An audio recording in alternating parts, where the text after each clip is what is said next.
Журналистler, шайлоочулар, Атамекен партиясы билдирип отур. Сыртынан шайлоо баары жакшы болду деп атканыбыз менен мындай эң ичинен мыйзам бузуулар болгону байкалып турат. Бирок азыр бүгүн так кайсы жерде кандай мыйзам бузуулар болгонун айтпайбыз, бирок аномалдык, абсурдтук мындай өзгөрүүлөрдү айта алабыз.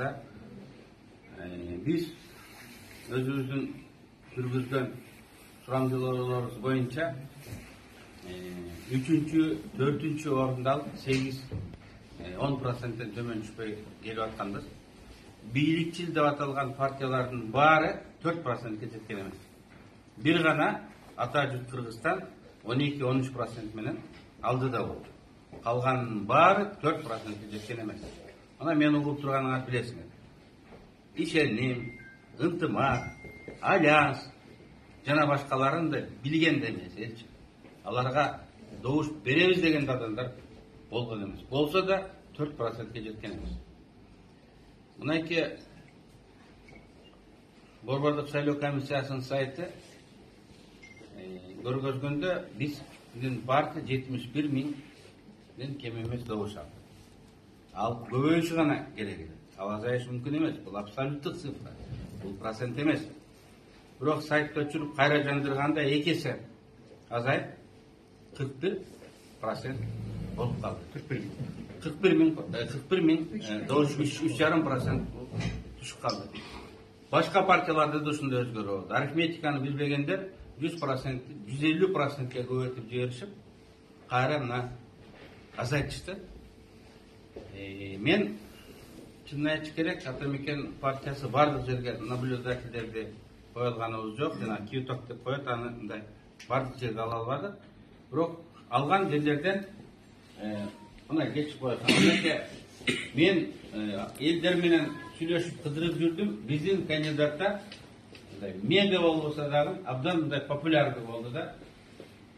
Мисалы алели Бишкек. Бишкек. Мына 999. Мындай болушу мүмкүн эмес. Тилек Тактагазиев 600. Тилек Тактагазиев 600 Бишкектен добуш алыш мүмкүн эмес. Анткени саламдашып, сүйлөшүп, телефонун берип, добуш беребиз деген адамдар болсун. Урматтуу Бишкек добуш бергенде. Сиздер берген 1000 деген добуш жок, башка партияга кетти. Тилекке 600 эле добушун эсептеди. Бишкекте Алинни колдогон канча жаштар, канча адамдар болгон?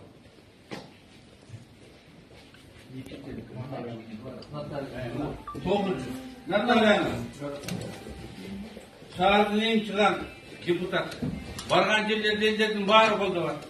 Бишкектен эмес, башка жактардан да колдоп атты. Мына Бишкекте мына 6000. 600. Кылара реформа партиясы өткөн жылы 16 000 добуш алган. Бишкектен алган. 18 000 Бишкектен добуш алган. 1000ге жетпеген болуп отурат. Атамекен өткөндө дагы былтыр биз шаардан 15 000 добуш алганбыз. Мынакей 2000 болуп атат.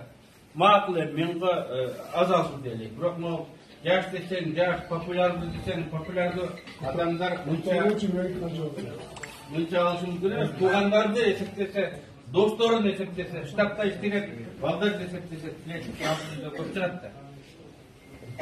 Ушунун баары массалык фальсификация болгон деген чек жаратат. Аны далилдеш үчүн мен айттым, бардык жерде биз тилекке каршы байкоочуларды кое албадык. Мен коомдук уюмдарга наблюдение жүргүзгөн, башка партиянын өкүлдөрүнө кайрылам. Бардык участоктарды киетокторун эртең жыйнап, кошуп эсептеп көрөйүн. Мага жеткен маалыматтар боюнча көп жерлерде комиссия кол менен эсептебей жатат. Бул мыйзамды одоно бузгандыр. Анткени кол менен эсептөө гана шайлоонун жыйынтыгын чыгарганга негиз болот. Мыйзамда жазылган. Дароо сөзсүз түрдө участкалык комиссия кол менен эсептеп, байкоочулардын көзүнчө эсептеп ар бирине протокол бериш керек деген жери бар. Демек, кол менен эсептебесе таң атканча ал жердеги бюллетендерди конвенят эткенге аракет кылышат. Мен байкоочуларга, коомдук уюмдарга кайрылат элем.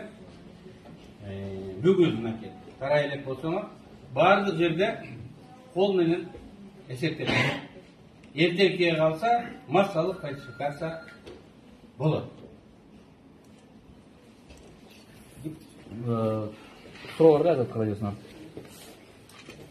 Bundan arkı kadamlar kандай болот эми? Муну кимдер бийлик уюштурду же системага чабуул болуп кайсы бир партиялар уюштурду, кимдер деп ойлойсуздар? Мындай масштабтуу ишти бийлик гана уюштура алат. Бул бир. Экинчиси, мен чыгарам азыр кайрылып атат бардык партияларга оппозициялык жана алынган күйөтөктү жыйнайлып, бүгүн таң атканга чейин участоктардан кетпей кол менен эсептеткенге аракет кылайлы. Ошондо фальсификациянын изи көрүнөт. Эгер эртеңге чейин кол менен эсептелинбесе, анда түнү менен бюллетендер алмаштырылды деп биле бергенсиз. Siz тажрыйбаңызда көп шайлоону көрдүңүз?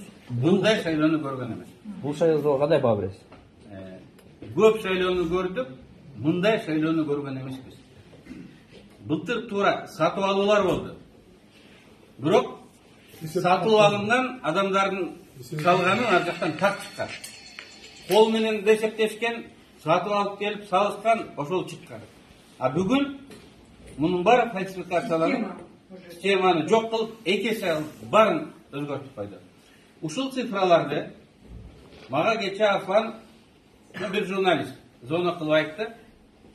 Мага Эдил Байсалов зона кылды. Атамекен өтпөйт экен деди. Мол болар өтөт экен деп цифраларды алды. Азыркы чыккан процентте так ошол Эдил Байсаловдун түндө айткан цифраларына дал келет. Дал келет.